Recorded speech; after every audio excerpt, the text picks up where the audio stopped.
Everyone on LinkedIn is talking about burnout, but most of them have never actually seen it. My guest today has nearly 20 years of seeing it in NHS consulting rooms in a private clinic in Bondi. Now back in the UK, building something she believes this country actually needs. Dr Yal Heidari is a GP who specialises in mental health, not wellness, not coaching, not a 6-week program with a certificate, a medical doctor who sits with people, business owners, executives, high achievers, functioning perfectly on the outside, quietly falling apart on the inside. She said something to me in this conversation that really got me thinking. The stress doesn't disappear. It just finds somewhere to go. It goes in your sleep, your drinking, your skin, your marriage, your gut, your ability to enjoy the business you spent years building. You're not broken. You're still motoring forward, but the warning lights are on.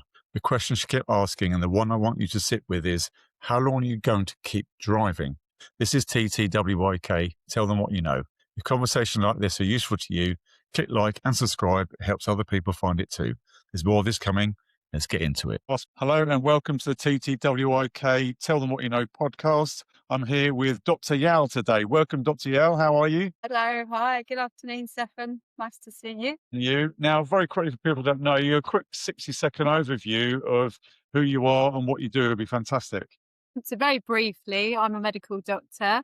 I'm a GP of nearly 20 years now. I am a specialist in mental health and I work with patients and businesses in terms of dealing with common mental health conditions. So, a lot of training, I'm guessing 10 years plus training to get you to where you are. What's the real reason that you decided to be a doctor? You know, that was the future of your career. What made you when you were young decide that's what I want to do? It's always a tricky one. I think medical students tend to ask that a lot, Stefan, because for them, when students are training at university, they're sort of stuck in the theoretical knowledge of anatomy and physiology. For me, yes, I like science, but I think on a deeper level, I have a lot of empathy for other human beings. Well, I like to think I do. And even now, the reason I think it's still the right job for me is that when I go home, I'm still thinking about my patients. And I think that is the heart of being a healthcare professional of any type. You genuinely care about your patients. And that has consequences because if you genuinely do care, you tend to go the extra mile for them. So I don't know, a very easy example is one of my patients on a Friday afternoon, I had to call him. He was a stockbroker and he was retired and big, jovial, big character. He always tells me very interesting stories about the stock market and what he invested in and oil. We talk about all kinds of things. And I had to give him the news that he needed to go into hospital. And he took it well. And he said, I hope you're right, because if I go in, I know I'm going to get stuck. And I said, I think I'm right, but please don't kill me when you come out of hospital. And in the time that he was in hospital, I called him a few times, which I think surprised him. But it was because he was at the back of my mind. And I think that's the difference. I think in this particular career, I think that is what makes it different to other sorts of jobs. I think you genuinely have to be interested in people and their story. And I think you actually have to care about them. I tend to try to think about it as if that was my dad or if that was my uncle, what kind of care would they expect?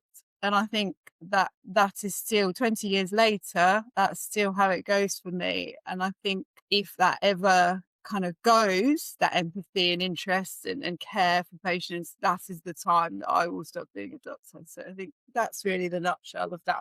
So when you the very first year of being a doctor, has that expectation or what the job is like today changed very much from when you first started out of, what you thought it would be and what you thought it would lead to and how you feel being in that profession? That's a really good question. It's quite hard. I mean, I've noticed the last 10 years, there has been this shift because people are online. So lots of people do go on ChatGPT, they go on Google and they put in their symptoms. And obviously those algorithms come up with various diagnoses. And that tends to, what we're seeing on the ground in clinic is a lot of health anxiety and people coming in saying, well, I think my diagnosis is this. And I said, well, why do you think that? And it's, well, I've seen images on Google. And that is kind of another layer to the consultation that can actually be quite challenging for the patient and the doctor. So I'll give an example. My patient said to me on Friday, I think I have a type of eczema, and it's called Pomphylix, and it's a type of eczema that you get, like, essentially blisters on the hands and feet. And I said, "What? Why do you think you've got this type of eczema?" And he said, "Oh, I saw on Google Images, it looks like the pictures," and he showed me on his phone. And I said, "Okay, let's have a look." And we had a look on his palms and soles, and he didn't actually have any lesions apart from a dry bit of skin, because he's a tradesperson. He said, "Well, I've had that for 6 months." And so we talked around it. But you see, that element of the consultation went down a very different path, and also takes quite a bit of time to really kind of address it correctly, to the point that the patient feels, okay, maybe you're right, it probably isn't that. So I think that's the bit that's very challenging, that people have access to information, which is great because they're informed. Medicine is an art. It's not an exact science. It is science with an element of art, and it's not a series of just essentially symptoms. It's putting it all together in the context of what's happened, and then using tests with all into all out. And it isn't as straightforward as putting a series of symptoms into Google or ChatGPT. So I would say the answer to your question is really that is quite challenging and very different to how it used to be when I was a junior doctor on the wards. They say that little knowledge is dangerous, don't they? And I was ill 5, 6 years ago, quite badly ill, and until I was diagnosed, I did exactly what your patient did, and which is normal. You Google stuff. It was sort of before ChatGPT, really. You Google it, and you're dying basically. You've got a headache, you're dying. You've got stub your toe, you're dying. It's almost you've got to stop yourself, but you can't help. What do you tell your patients to do? Because it's inevitable they're going to go, I'm worried about something. I've got to wait a week for an appointment, or whenever I get in there beforehand, I'm just going to search it up. Do you say to people you shouldn't do that, or do you sort of allow them to do it and then have to almost re-educate them? And they might be right, obviously, but do you have, are they? Is it common they're coming in telling you the diagnosis before you've even, had a chance to examine them? Yes, that's happening more and more often, that people are actually coming in with the diagnosis because they've looked Is on that ChatGPT. frustrating though, or is it helpful? It's a good question. My job is to be the patient's advocate. I'm meant to be on your side. So I try not to, I sort of try my best. I'm human, but I try my best to kind of keep calm and carry on. And so I don't get frustrated. The only difficulties on the NHS, particularly, is that there is a time constraint. And if somebody has their own written agenda almost, or on their phone, of a series of things that they are determined that they have, it is then, it's very difficult to deal with that in 10 or 12 minutes. Evidently, that's a very different situation. You have more time. I don't get frustrated, but sometimes it's really difficult because patients will not look at the facts and they are convinced it's that. And I think in that situation, you have to accept that that is what they believe, and you respect the patient, but then you have to suggest that these are the roads that are open to you. In terms of, do I suggest it, like for you, Stefan, I would say if you're going to look up things, go to sites where the information is medically accurate. So if you went on NHS websites, you would see correct information about, I don't know, irritable bowel syndrome. Use reputable sites, the NICE guidelines, clinical guidelines. The British Menopause Society has leaflets. Charities for big conditions have information, the British Heart Foundation. So go on reputable sites where you can kind of feel reassured that the information is correct. I think rather than, kind of Googling or looking on ChatGPT, where it's so broad. And failing that, I think that, if you can't access a healthcare professional face to face, then a telephone triage, like a telephone call, or the online triage system. But I can understand the health anxiety. I do get it. It's challenging on both sides. I got an Apple Watch for my birthday this year, January, and I've always been analog, in the watch department. I've always loved my phone. And the main thing I like for is seeing how many steps I've done. But when I first got it, I was getting health anxiety because it was buzzing at me. You've sat down for 10 minutes, lazy, stand up, do something. And everything is coming in all the time and it's buzzing. And I read an article about, I think it was called the Aura Ring. It was a similar Yeah, sort of thing, that yeah. measures your pulse and oxygen levels and all the, how many steps, etc. And I think people are getting health anxiety more and more from these tools where they've got a little bit of information and they can analyze that with almost zero skill, and it can scare them. And there must be an increase in pressure on GPs from people having this data that they're analyzing wrong. And I can't. That must be. I mean, I guess all these things depend on the individual, depend on the patient. Some people they've already decided that's what they've got. They've Googled it, they've ChatGPT'd it, and they've got all the data from their watch or their ring or whatever. And I don't quite know how you manage that scenario when people have said, "No, I know what I've got. I've got all the information. I just need you to just get me the treatment."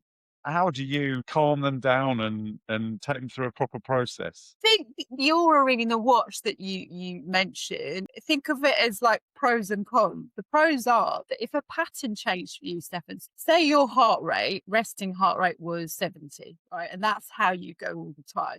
But then you notice the pattern for you change and you were like, oh, my resting heart rate is dipped to 50. That's very unusual. Now that pattern of change for you would be something that you would flag up and you say, to your GP, well, actually, I've noticed that the pattern for me has changed. And I had someone about 3 weeks ago who said to me, I've it was a much older patient, he was sort of his 80s, but he said, oh, I've noticed on my watch that, my heart rate's dipping to below 50. And I said, oh, really? That I then examined him and his heart rate was really low. And I actually had to get him into hospital. I did an ECG. So whilst he didn't understand the numbers, he knew that the pattern had changed. And that I think is important. And I think that empowers the patient and it flags to us, oh, there is an issue here because that person has noticed a change for them. So that can be very useful. But at the same time, it can also be a red herring because people get confused between a resting heart rate, a heart rate when they're exercising, heart rate drops when you're asleep. So that then requires a discussion of we would do the testing, in clinic, but also importantly, and this is the number one rule, you don't treat the numbers, you treat the person. The numbers are great, but we're not treating numbers, we are treating you. So we're saying, well, if your heart rate's this, what else have you got? So that is the golden rule in medicine. You are treating the person, the patient, you are not treating the numbers. And I think that's where patients go down a rabbit hole. They get very focused on the numbers, and that isn't enough. It's everything. It's your symptoms, how long it's been going for, and then all the other bits and pieces. So talking on that subject really about this technology, I mean, one of the sectors that they're predicting is being affected most by AI, we've obviously got things like legal, finance, medical as well. But you've made a really interesting point there where as an untrained, unskilled person, I could say, whatever symptoms, I feel dizzy when I stand up and, whatever the symptoms are, and you get an instant diagnosis based on very cold analysis, really, rather than knowing the circumstances behind it. So where do you think this AI is inevitably going to have an impact because it's having an impact on so many things? How do you see that fitting in to you and your career and your business particularly? AI can be very useful. I mean, in Australia, where I've been working in Australia for 4 years, they're very pro AI, and a lot of the medical centres are using AI technology. There's a few out there where it will do the transcripts for you. So in a consultation, if the patient consents, it basically, as we're talking, it transcribes the whole consultation for you. So it's very beneficial because it saves time for the doctor. So you've seen the patient, you've done the consultation, the AI transcript will be there in front of you. You have to check it, the terminology, make sure it's picked up the right things, but it's hugely time saving and quite usually relatively accurate. The platforms that I've used in Australia and here on the NHS can be very, very helpful, time saving, but you still need to check it because sometimes it will get very simple things confused. The terminology, it will write, something very different to what you've perhaps described. So it still needs that human kind of check. There are issues obviously with consent. Patients have to consent to the information being transcribed, but it is just a transcription service essentially at the moment. The question is, from a patient's perspective, is data being stored? Where does that all go? So, obviously, ultimately, the patient has to consent to the use of how their data is documented, how it's saved. So there are always those issues in healthcare. I'm very positive about it. I think it can be a game changer. I think I would say at this stage of where we are and what I've seen so far in Australia and the UK is that it's not a perfect system, and there is room there where errors have been made. And I don't think at the moment in healthcare it can be the equivalent of seeing a doctor. Whether you're using it for transcribing, whether you're using it for diagnosis, it needs refining. But I think generally I'm quite positive about it. When I speak to patients, generally they think that's a good thing because they feel that it will empower them, but I don't think you can completely replace, obviously, humans. And the other thing I would say to you about medicine, and this is, excuse me, the crux, people like seeing their doctors. Why? Because they like that human interaction. They like that eye contact. They like that reassurance. Part of the healing is that kind of joke you have with the patient at the end. You make them smile. You take away some of that tension. That is the healing, and that healing is difficult to do with just AI. And I think that's the bit that people forget. When I see my patients and we've done the consult, and I say, "Oh, are you going on holiday next?" And say, "Well, I'm going to Sicily," and they tell me that they're doing this in Sicily, and they make a joke, and we have a laugh, and they leave. That makes them feel better, and that is that human connection which AI, as far as I can see at the moment, can't replace. It was always called bedside manner, wasn't it? Yes. Yeah. You know, and I think and it's funny because when I was growing up, I was talking about this the other day. We had a family GP. And when I was little, if I was really poorly, or my sister, or my parents even, they'd call the doctor, and the doctor would pop in on the way home and check, give us a once over, make sure we're okay, and give us anything we needed. Whereas these days, you go to your GP often, and you don't know which one you're going to see. They don't know you from Adam. You're just really a name on a computer, and you come in, you tell them what's wrong, and then they give you a prescription and you bugger off. Yeah. Yeah. And it's sad, isn't it, really, that human relationship? Because I always, my analogy with technology has always been this: is you could book a table in your local restaurant at 7 p.m. You could get on their download their app, look at the menu, choose what you want, order it, and do the same to whoever's going with you. And then you turn up at 7 o'clock, and the food's literally coming out as you walk in. It's on the table. You eat it, and you walk out the door. Now that's easily doable these days, and we've got an element of that with all the online food ordering apps. But fundamentally, human beings like human interaction and connection and being in the moment. Now, that's on a social level. I think that's never been more important on a medical level in your actual health. And I don't know if you're seeing this. Do you think people are more aware of their health and well-being and longevity than they were 10, 20 years ago? Have you seen a change, or is it pretty much the same? There's lots of interest in longevity, lots of work being done in that space. There's huge amounts of funding. You'll see lots of books out on longevity. You'll see on socials, lots of these gurus talking about longevity, people wanting to live longer. In the wellness space, and this is where wellness and health can come together, where I work privately, there's a focus on wellness. And people coming in for things like B12 injection, coming in for IV infusions of things before they travel and for jet lag. That space in the UK, and it's being done privately, really is growing phenomenally. This interest in wellness and picking up diseases, cancer screening. People are very interested in doing, these home kits. There was a lot of discussion where Lord Cameron a few months ago was diagnosed with prostate cancer, and people were talking about, do you go to the GP and get PSA blood test as a man? There's a lot of interest in picking up things early in terms of doing cancer screening, in terms of just the wellness space. I mean, I think that's all positive and I welcome it. I think the issue is that it needs to be evidence-based. And in medicine, that's really important. The number one rule is that you do no harm. And when you don't, for example, if someone wants to take vitamin D, they can do it at a low dose. But if they want to take high doses of vitamin D, that could potentially be detrimental, or zinc. And so it is better that those things are just not sort of done ad hoc. But I think if it goes like Australia, I think the wellness space will really kick off. And I think, this trend now of having gyms and clinics all in one, the testing where people are testing their metabolic rate and doing all these extra tests, that's really come on in the private space. So this marriage of wellness and health is become very big in other countries. And I think where privately where I work, I can see that that's really taking off as well. So the question is, does that on a national level have a positive impact, or does it just create a whole new industry of people who are happy to invest in wellness, but actually the stats say it doesn't really change that much? Do you know what that looks like? I mean, it's created an industry, certainly. I used to work in Bondi in Australia, and that is, in Bondi, everybody is so health conscious. They're all in the gym. Yeah. Everybody's, doing squats left, right, and centre. Everybody's on protein drinks. And,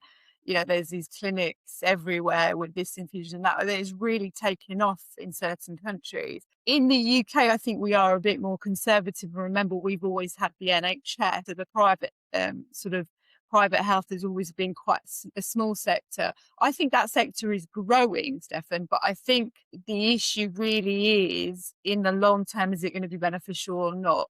The other issue, and the main issue that I see, is even when we do like an annual health check where we will check everything that we currently can, bloods, and we'll do metabolic testing, and we'll test lots of things. When you go through the results with people, they understand, but what's difficult is then to change the behaviors and make those changes. There is not a quick fix.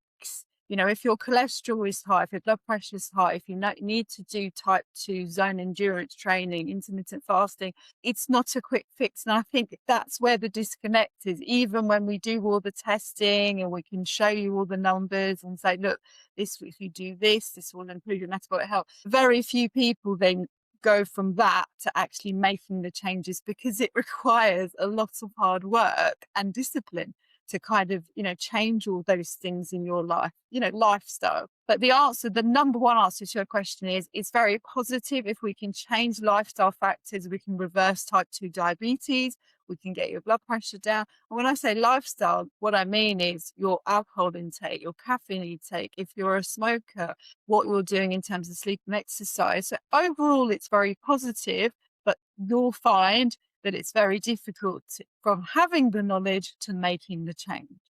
So before we move on to some other subjects here, there's so many of these, celebrities who have all these weird things done. They're on intravenous for about 24 hours a day, and they're doing this, that, and the other, injecting their face to make themselves look beautiful. What's the most wackiest thing that you've seen and that or in your opinion, is pretty much a waste of time and money to do? Is there something that you've seen?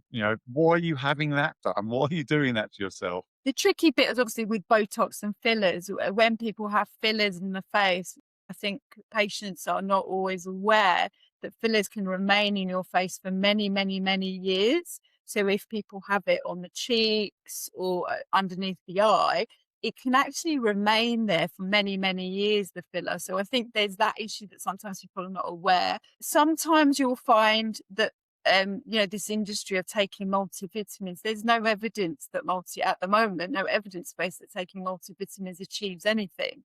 But that's a massive sector, huge. If you have a known vitamin B12 or vitamin D or iron deficiency and it's been tested, great. Those things need to be replaced. But there is no evidence to taking multivitamins and this supplement and that supplement. And that is quite hard to get across, because people are very keen to do that. So that's the common, what you see on a day to day. I think that the aesthetic and the cosmetic procedures are tricky, because obviously there's no evidence base to that. And, when is it enough? If you see celebrities, they get one thing and another, it's like tattoos.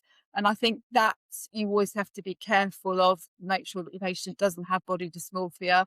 That's a very serious condition. The injections, the weight loss injections, obviously there's concerns if someone's previously had an eating disorder. You would need to be very careful if you're prescribing weight loss injections, and really the psychology around food, because the injections may take you so far, but what's actually going to change for you consistently what are you going to do long term? Because we don't know the the safety of these injections. We've only had them. I'm talking about Wegovy, Ozempic, Mounjaro for 2 years in terms of information. No one really knows the long term issues with those. So again, what's the psychology behind that when someone has issues with food?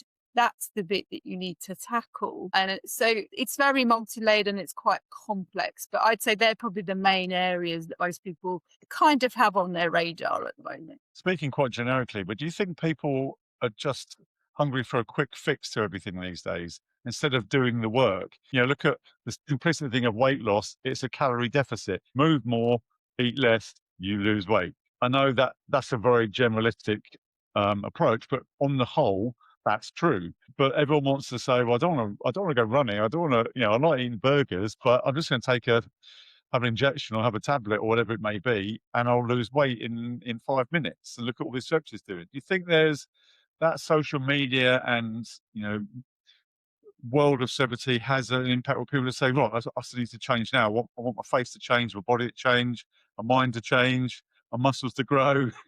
Do you think there's people who just want it done quicker than ever before? Yes, I think so. And I think people look at celebrities, don't they? Especially in America, people look to celebrities and celebrities are kind of held to a higher regard. But what I say to patients is you don't know the backstory there. If the celebrity may be promoting a certain supplement or weight loss drug, you don't actually know if what's going on. Do they have a dietitian, a chef? Have they actually had plastic surgery? And I think that's the bit that can be a bit dangerous for, real people, because celebrities have access to a whole team of people. They can do a whole host of things that the average person can't. So I think looking at celebrities and thinking, oh, well, this product that they might be promoting works, you don't actually know the backstory. I think the other thing is that we live in a society where people's attention span has greatly reduced. And people are used to sort of going on socials, and you can see that even, lots of the videos, the reels are very, very short. And I think generally people's kind of patience for things is very limited. And in that respect, people do want fast results. They want something easy that's going to give them a result quite quickly that they can see, that's tangible. I think the danger with that is, for example, just using the weight loss injections, that will only take you so far. It's not going to be a long-term strategy. So what is your relationship with food? What's happening with exercise? And how is that going to be sustainable longer term for you?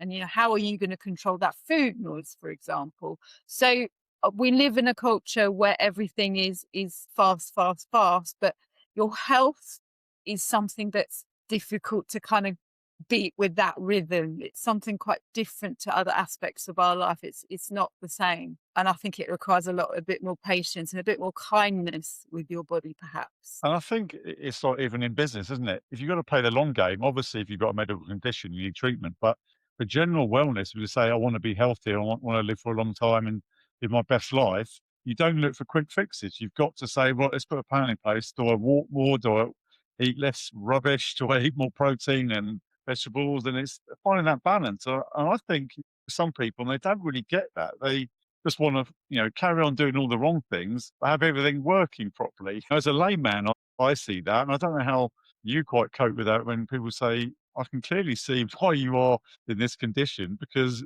all your habits are wrong." So maybe it's a mindset thing that have to change first. Yeah, absolutely. And that's why the mental health is really important. That's why I do the mental health work, because the mental health work is pretty much every consultation has an element of mental health. You might not Yeah. have a specific mental health condition, but if we're talking about your eating habits, your exercise, your sleep, well, the mental health side of things will come into it.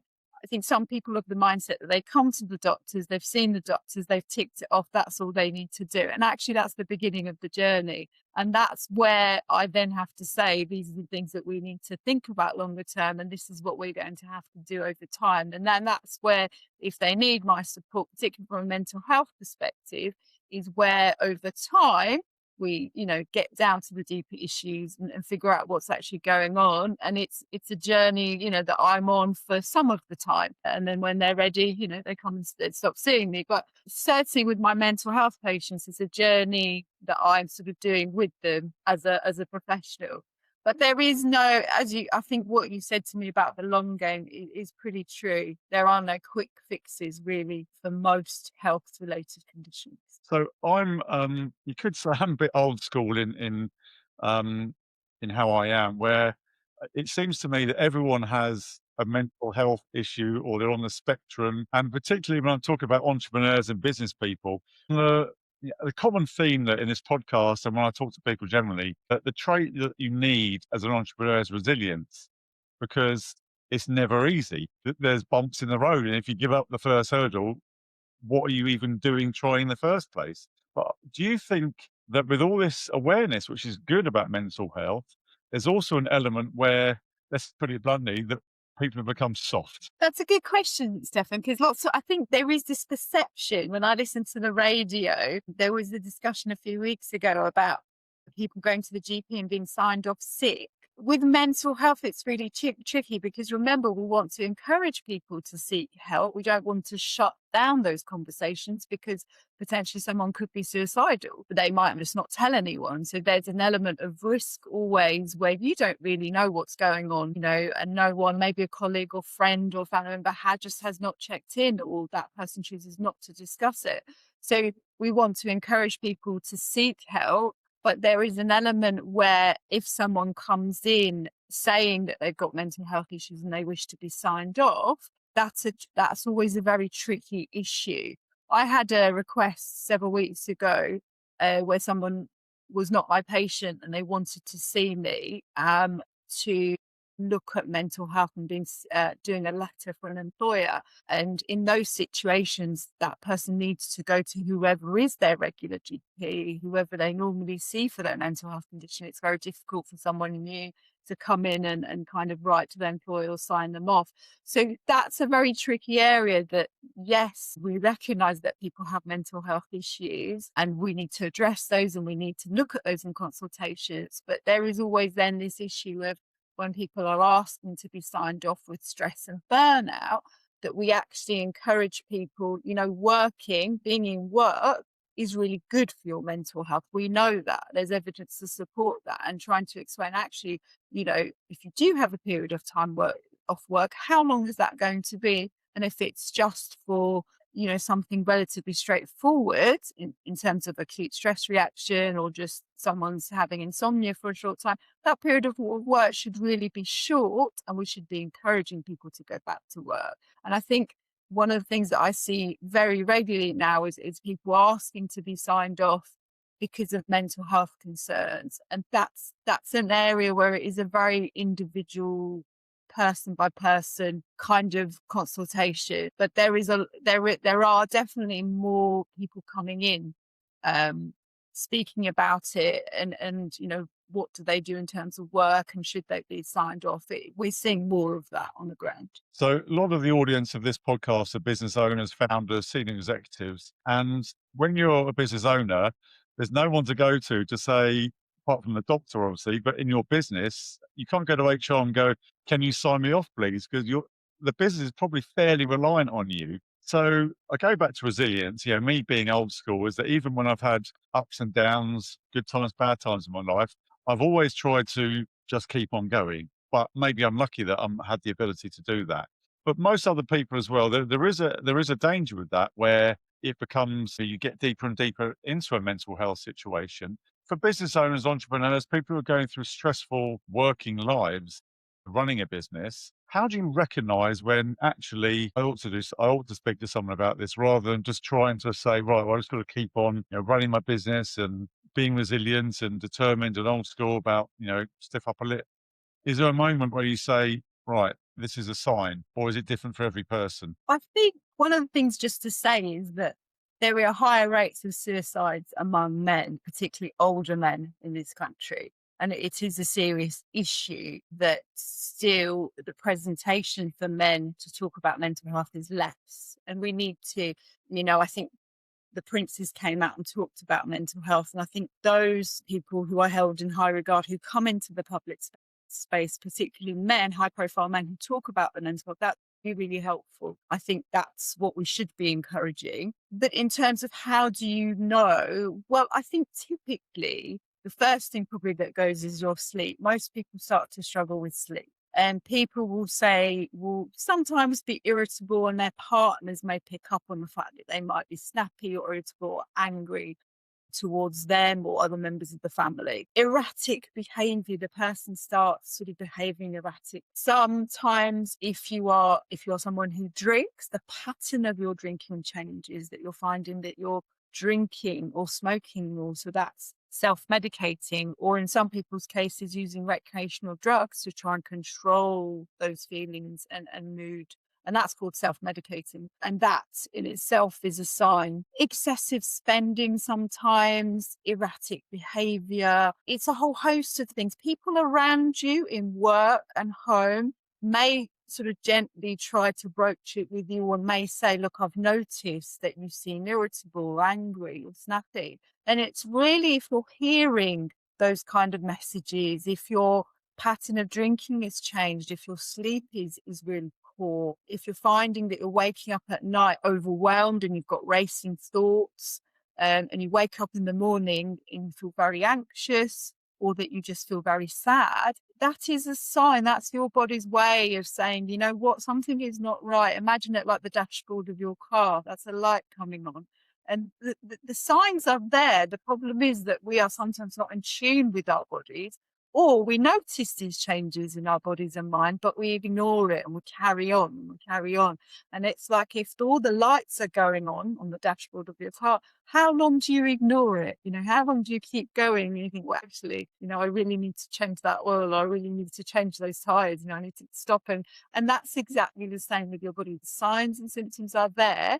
It's whether you choose to tune into those. But I would say, even on a very basic level, Stefan, if very simple things are happening, and I would say sleep is the big one, and your eating pattern, your drinking alcohol, those things start to change for you, it's the pattern, then that is the time to have a chat with a healthcare professional, or even someone you trust, just saying, you know what, I'm feeling like this at the moment. And you will be surprised, 9 out of 10 times, maybe 10 out of 10, most people will come back quite positive in terms of friends and family and say, you know what, tell me a bit more. Are you okay?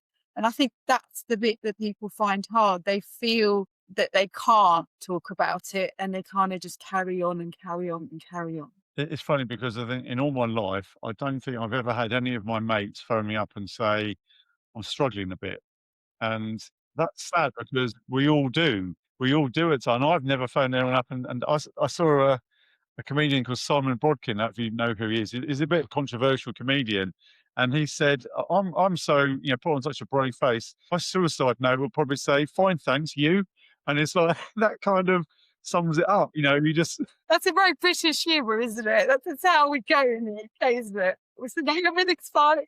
No, but it's not. I it's think not.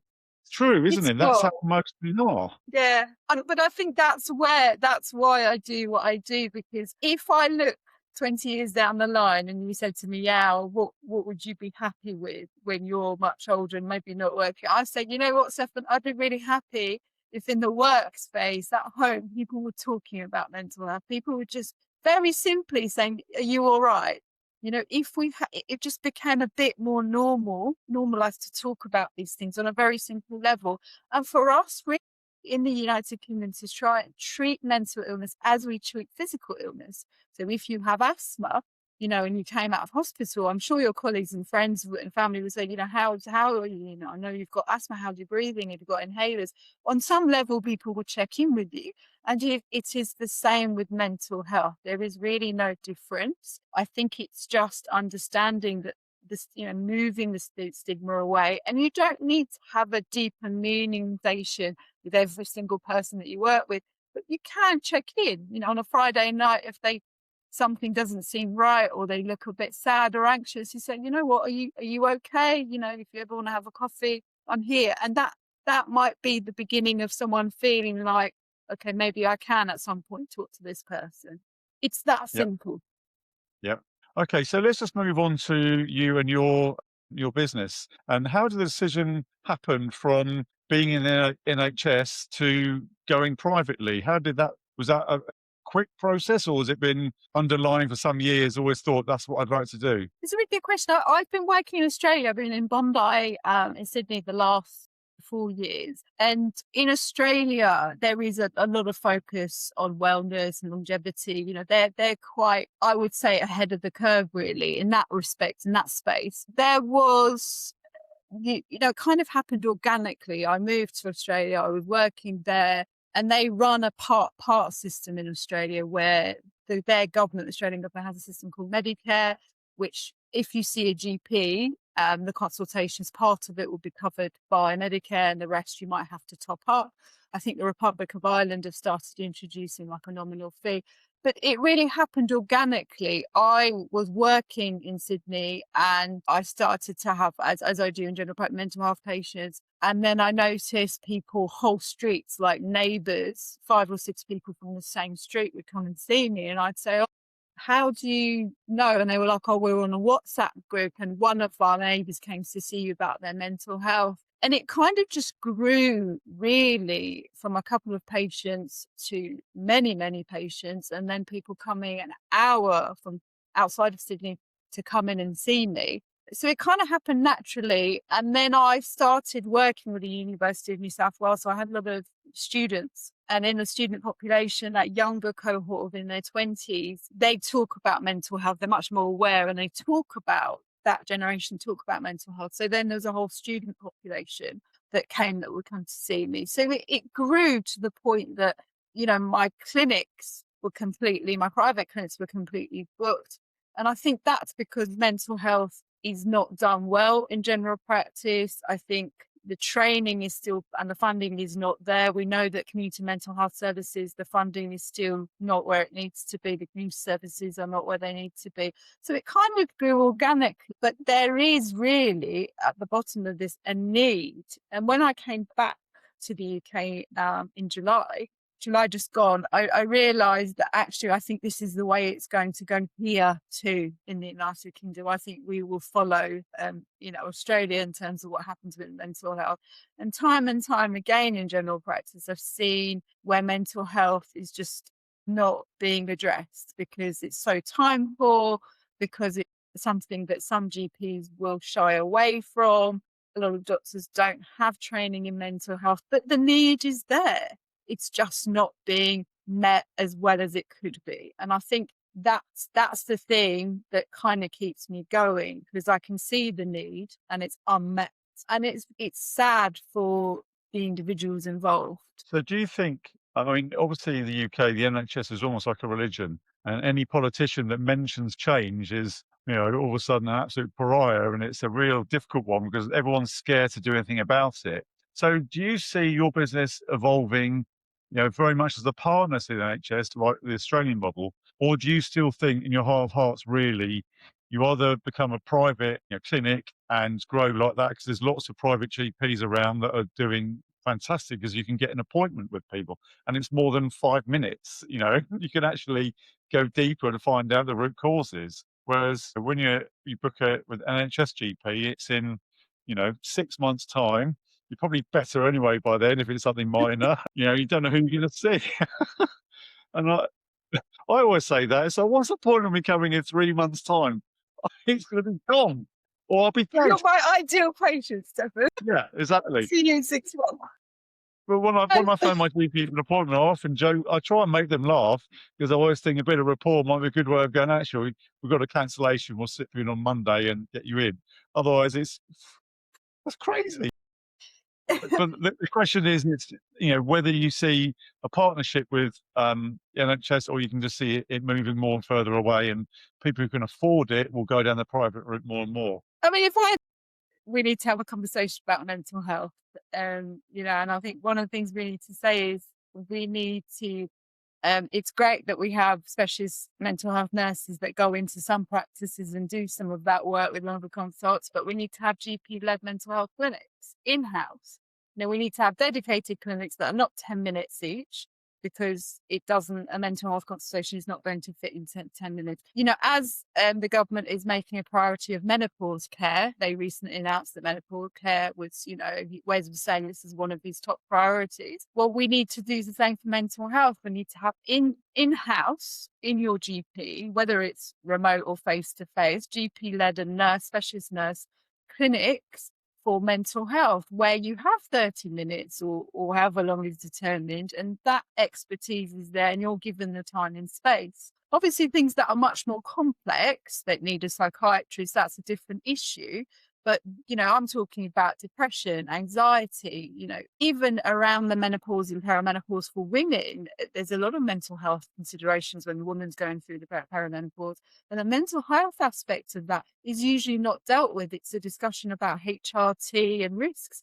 But what's happening with the mental health there? So, if I had him in front of me, I would say to him, if you wanted a model, these are some of the things that could potentially work. Obviously, there has to be funding, and the government has to make it a priority, as it has done with menopause and for women's health, as it's done with what Wes is saying at the moment about, no one should be on a corridor. That's completely unacceptable. Absolutely. It's also completely unacceptable if someone has a mental health condition that they can't access care, appropriate care for whatever their condition is. That, to me, in this day and age, is unacceptable. We should be advocating for that. So I think that is a funding issue, and whether the government makes that a priority is always, it's taken them so many years just to get to women's health and menopause. We know how many millions and billions that costs the economy when women come out of work during that time. When you're going through the perimenopause and menopause, give up work, it's detrimental to our economy. It's the same. I don't know the numbers at the moment, but it would be billions that we're losing because people are not working or taking time off because of their mental health. So it's detrimental to our country, to our economy, and on an individual level, that should be dealt with.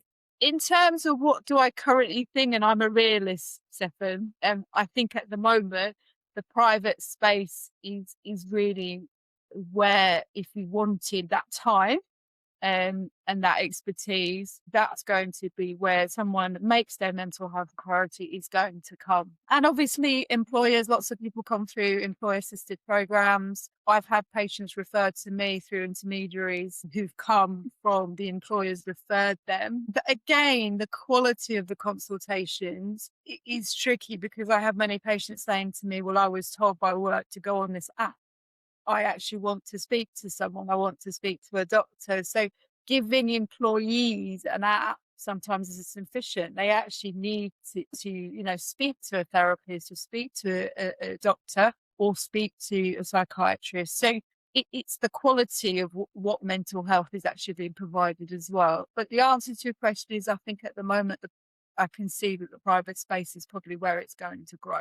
Do you offer policy, if that's the right word, to businesses where you say you can pay a subscription model where your senior or any member of your team can be under our care as and when they need it? Is that something that you do now? Yeah, the patients who were originally referred to me came through a specific kind of medical centre where the doctors at that medical facility had a contract with an employer, but they didn't have the expertise. Again, this is where I talk to you about the quality of the consultations, that they've been referred to doctors, but those particular doctors are not mental health GPs. And so again, that's the issue. I do offer it, and I do see people who've been employed by there, but all the referrals tend to come from other medical centres and other doctors who are great doctors, but don't specifically do mental health. Their area of interest might be dermatology, or it might be women's health, but it might not be mental health. So again,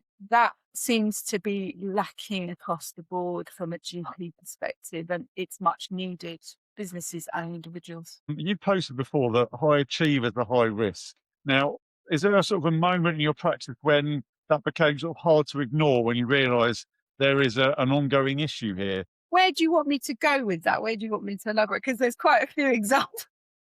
Yeah, I mean, you can give me whatever way you feel is right, really. But it's, as I said, at the moment, I think the environment we're in, economy-wise, talking about businesses, we're under more pressure than we have been for quite some time, and the economic outlook is looking a bit Aside from people in their own life, their own business, you feel about the media pressure of what's going on in the world.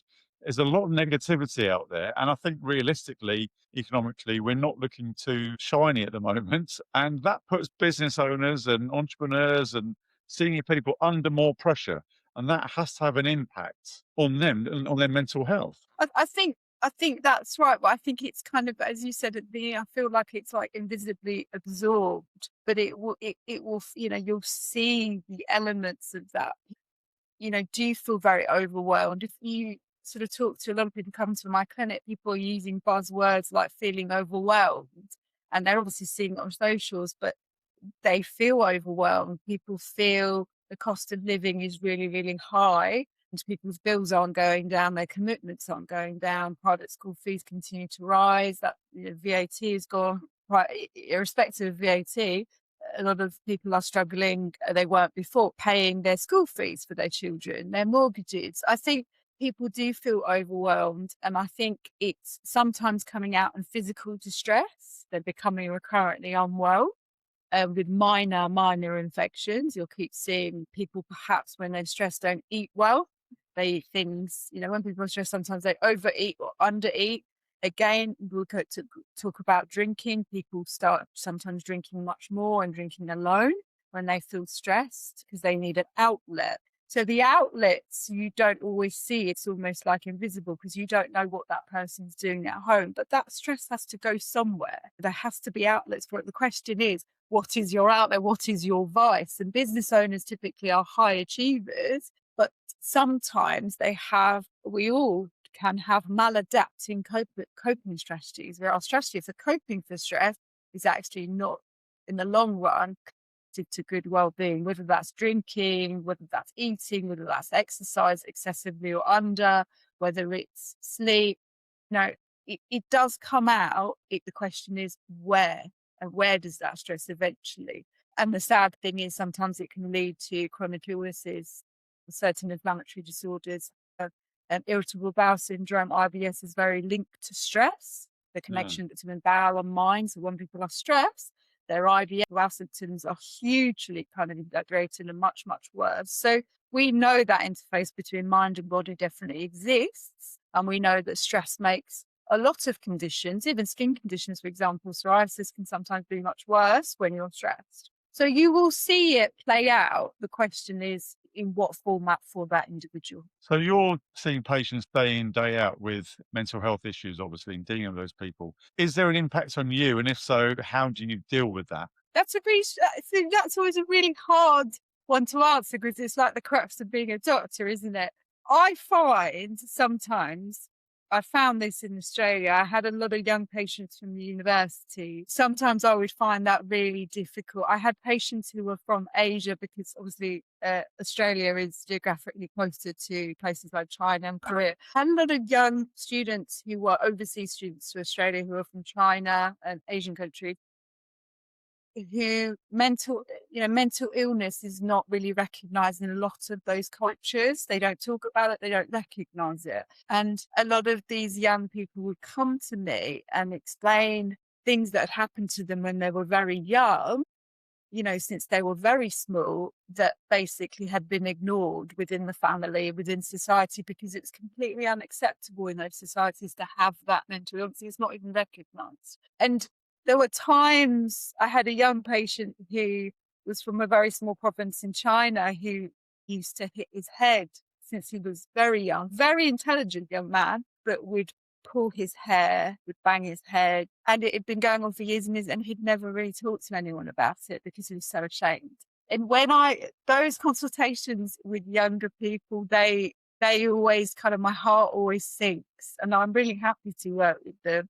But they require very different skills. Working with young people, working with people of different cultures requires a whole series of different skills. And I feel honoured that in the 20 years I've been a GP, I've kind of seen a very diverse population, but they are the patients where my heart always sinks. I find those ones really, when they've left, I sometimes just sit there very quietly, and I'll go home and I will sit there sometimes for another hour quietly. And then I have to pull myself together and go and do the things I need to do, look after the kids, do what I need to do. But the feeling of sadness doesn't go away. I'm human and I have to be professional, but I'm still human and I have to learn to just process that.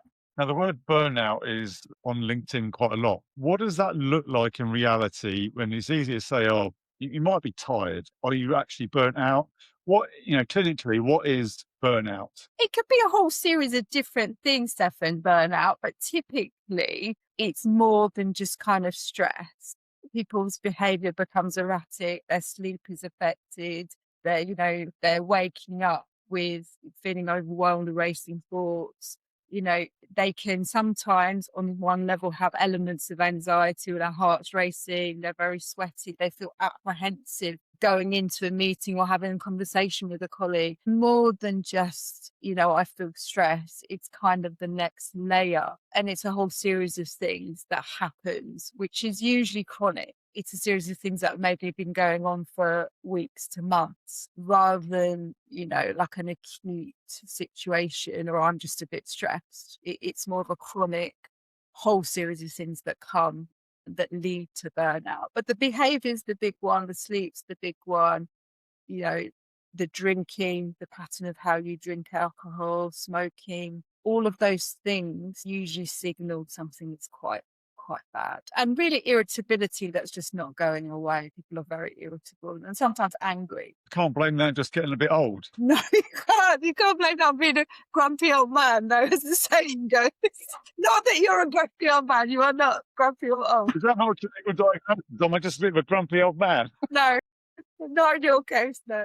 No, I that want to sounds like... blame you on a medical diagnosis rather than just being a bit grumpy. Well, no, I think people are fatigued with life. There's being fatigued with life, and then there's actual burnout. And I think people who are founders, business owners, they work under extreme pressure sometimes where they're risking, what you're risking as an entrepreneur or founder is sometimes significant. And this is what I found really difficult is, do I just take a steady job, NHS or private, wherever it is, and just pay my bills? And that pull is really strong. Do you just do what you are doing? Or do you go, you know what, I'm going to not do that?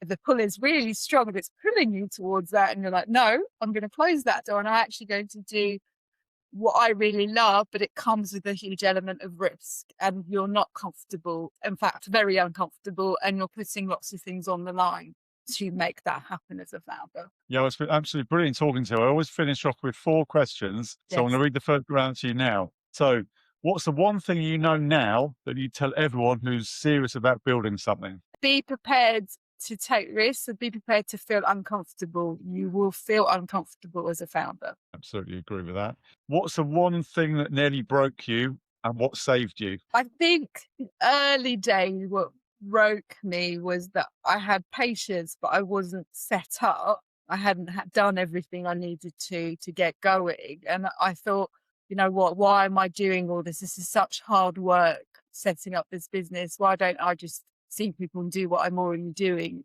in something that's already established, And I thought, no, because I want to, it's really hard, but I want to actually run this differently to what we have in the NHS or what sits there. Whereas what I want to produce, I know works because I've done it in Australia, but I need to do it. And I think that's the bit that I found really tricky because I thought, why am I doing all this? This is so much hard work. Why don't I just do the traditional model of seeing patients in the NHS or working here or there?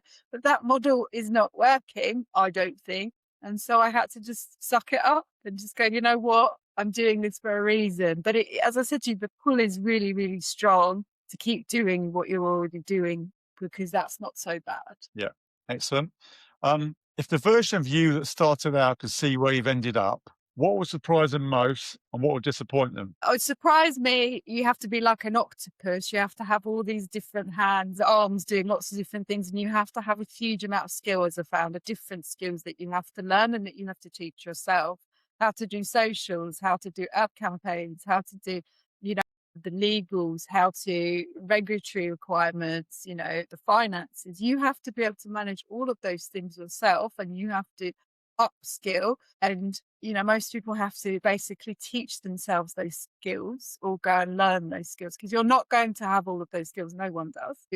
it's almost like an octopus. You have to have these kind of arms everywhere, and you have to learn lots and lots of skills because it's really you at the beginning, isn't it, as a founder? I think what I'd like to do better is probably have less self-doubt. There are moments even now where I doubt myself and I feel like it's this imposter syndrome, isn't it, that people have? They're like, they feel like they're not good enough. Why are you doing this? And you have to have so much grit and resilience and keep speaking to yourself in a very positive way, because it's very easy to allow the doubts to creep in. And that's really hard. That's like a conversation that you're having with yourself all the time.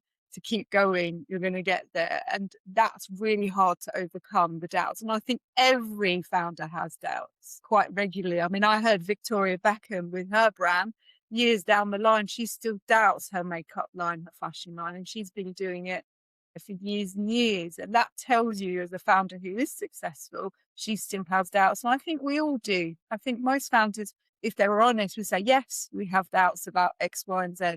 If it's any consolation, I talk to a lot of founders.